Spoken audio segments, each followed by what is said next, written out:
కనిపిస్తుందా? టమాటా రసం అయితే నేను పోసుకున్నాను ఆఖరికి.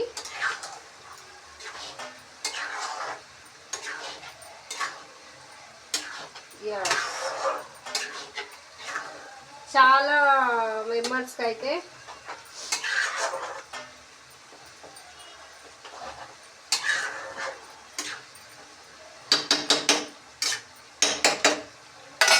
ఇప్పుడు దీనికి గరిట అలాగ పెట్టుకోవాలి, ఇప్పుడు వేరే దానికి గరిట అలాగ పెట్టుకోవాలి. రెండు ఒక దానిలాగా ఉంటే బాగుండదు, ఎందుకంటే టేస్ట్ అనేది ఇది కొద్దిసేపు కుక్ ఇవ్వాలి, మాగనివ్వాలి ఎక్కువ.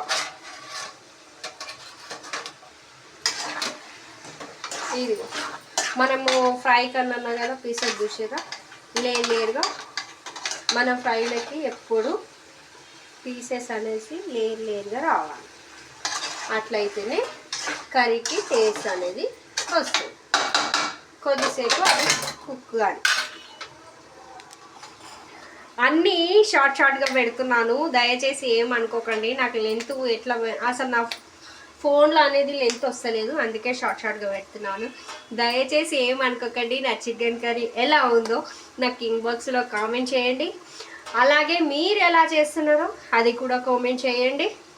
ఓకే, నేనైతే చికెన్ ఇలా చేస్తున్నాను. ఇలా మా ఇంట్లో చికెన్ కర్రీ. ఈ వీడియో నేను కంపల్సరీగా అంటే ఇవాళ డేట్ ఎంత గణేష? ఇవాళ 18 కదా, 18ది రేపు 19కి పోస్టింగ్ చేస్తాను. దయచేసి అందరు చూడాలి, సబ్స్క్రైబ్ చేసుకోవాలి ప్లీజ్. అందరికీ ప్లీజ్ ఒక్క లైక్ చేసుకోకుండా మాత్రం మిస్ కాకండి.